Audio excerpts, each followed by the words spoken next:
कपड़े धोने वाली बहू।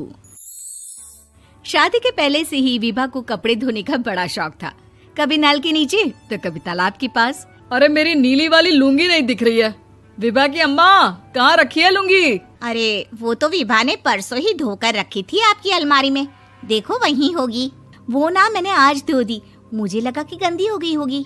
अरे कैसे गंदी हो गई थी? उसे तो मैंने पहना भी नहीं। हे भगवान, इस लड़की के कपड़े धोने की आदत से परेशान हो गया हूँ मैं। जितना तो घर में राशन नहीं आता, उससे कहीं ज्यादा डिटर्जेंट पाउडर का खर्चा है। इसकी शादी करवा दो, शादी जाए अपने घर में ही करे काम, फिर चाहे घर के कपड़े धोने हो या पूरे गांव के। हाँ ठीक बोल रही हूँ, देखता हूँ मैं कोई लड़का। वो दिन भी आ जाता है जब विभा को देखने लड़के वाले आ जाते हैं। लड़की मुझे अच्छी लगी। होने वाली सास कहती है, बेटी अगर कुछ पूछना है तो पूछ लो। वैसे तो हमारी लड़की बहुत ही शर्मीली है, जो बोल दो वो मान लेती है, इसे क्या पूछना होगा। अरे कैसी बात कर रही हो माँ, मुझे इन लोगों के घर रहना है, सवाल तो कई है। हाँ हाँ बेटा, पूछ लो ना, क्या पूछना है।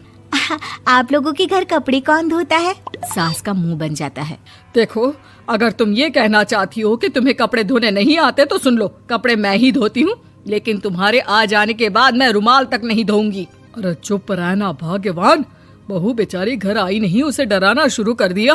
वो क्या है ना बिटिया, अभी तक तो ये कल्लू की माँ ही धोती थी, लेकिन अब तुम्हारे पापा तो दहेज में वॉशिंग मशीन देंगे ही। तभी विभा की माँ बोल पड़ती है, सवाल भी पूछा तो क्या। वैसे भाई साहब, मशीन की तो फिर भी कपड़े धोने की कैपेसिटी होती है। मतलब जो बिटिया दे रहे हैं ना विभा, इसे कपड़े धोने का बहुत शौक है। ये आप लोगों के क्या, आस पड़ोस गांव मोहल्ले सबके कपड़े धो दे और उफ तक ना करे। बाहर देखा नहीं आपने कितने कपड़े सूख रहे हैं? सब हमारी बिटिया ने ही तो धोए हैं। बस भी करो ना माँ, शर्म आ रही इतनी तारीफ सुनकर। और तो और एक दाग निकाल कर दिखाओ तो मान जाऊं। हाँ अच्छा, माफ करना बेटा, मैंने गलत समझा। हमें तो रिश्ता बहुत पसंद है। और ऐसे जुड़ जाता है रिश्ता कपड़े धोने का शौक रखने वाली विभा का। उसकी शादी हो जाती है कोयला फैक्ट्री में काम करने वाले कल्लू के साथ। शादी के बाद अचानक विभा चिल्लाती हुई सास के पास आती है। सासू माँ, अरे सासू माँ कहाँ है आप? ये तो धोखा है, धोखा दिया आप लोगों ने मुझे।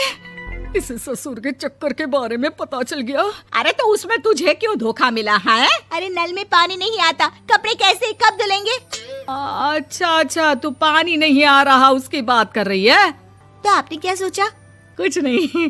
अच्छा, तेरी माँ ने कहा था कि कपड़े धोने का शौक है तुझे, याद आया मुझे। शौक बोलकर कपड़े धोने वाले मेरे जुनून को कम ना आके सासू माँ, कपड़ा धोना मेरा गुरूर है। तभी पति भी वहाँ आ जाता है। अभी मैंने इसे सनी देओल की फिल्म दिखाई है, उसी के डायलॉग मार रही है माँ। अच्छा सुन, साफ साफ बता रही हूँ, पानी सुबह 4 से 6 और शाम को 10 से 12 आता है, समझी? विभा टाइमिंग सुनकर हैरान हो जाती है। ये क्या भूतों का मोहल्ला है? सुबह 4 बजे उठकर कौन कपड़े धोता है? 4 बजे टंकी में पानी जाता है, फिर सारा दिन धोना ना, किसने मना किया?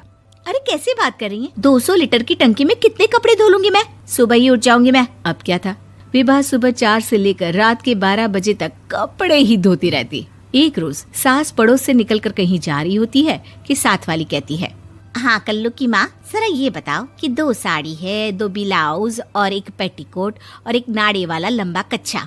हाँ तो? अरे तो क्या, कितना लोगी धुलाई ये बताओ। धोबन दिख रहे हैं हम क्या? हमारे पति सरकारी नौकरी से अभी रिटायर हुए हैं और बेटा सुपरवाइजर है कोयला फैक्ट्री में। धोबन समझ रखा है हमें? हाय रे कल्लू की अम्मा, माफ कर दो, वो तो मोहल्ले में यही सब बता रहे थे कि तुमने बहू को कपड़ा धुलवाने के काम में लगा दिया है। सास को पड़ोसन की बात सुनकर गुस्सा आ जाता है। वो घर पहुंचती है जहां घर के बाहर ही इतने सारे कपड़े सूख रहे होते हैं जितने कि किसी धोबन के घर पर। अरे ओ कल्लू की दुल्हन, बाहर निकल। माँ जी यहीं आ जाओ, बाथरूम में चादर धो रहे हैं हम। अरे अभी हम धोते हैं, तुमको बाहर निकलो। ये आस पड़ोस वाले बोल रहे हैं कि हम बहू से कपड़े धुलवा कर उसे कपड़ा धोने वाली बना दिए हैं। अरे छोड़ो ना माँ जी, किन लोगों की बातों में आती हो? आस पास के लोगों का तो काम ही होता है कि वो किसी तरह सास बहू को लड़ा दे। बहू सारे घर के कपड़े धोती है, ये क्या कम है? बोलिए। सास को भी लग जाता है कि वो बहू का ये सनकीपन नहीं छुड़वा सकती, इससे अच्छा है कि खुद ही चुप हो जाए। एक रोज सास और बहू मंदिर जाते हैं, जहाँ सास की साड़ी वहाँ खड़ी भीख मांगने वाली से मिलती है। माँ जी क्या बात है, आपकी साड़ी उस भिखारन से कितनी मिल रही है ना? हाँ हाँ देखो तो, दोनों की साड़ी मिल रही है। क्या बात है कल्लू की अम्मा, तुम खुद को तो अफसर की बीवी बताती हो और ऐसी सिंपल सी प्लेन साड़ी पहनकर घूमती हो। सिंपल और प्लेन नहीं है ये साड़ी। तो क्या सोने के धागे से फूल बने हैं? कुछ भी सासू माँ, कुछ भी। हाँ बने थे इस साड़ी में सोने के धागे से फूल।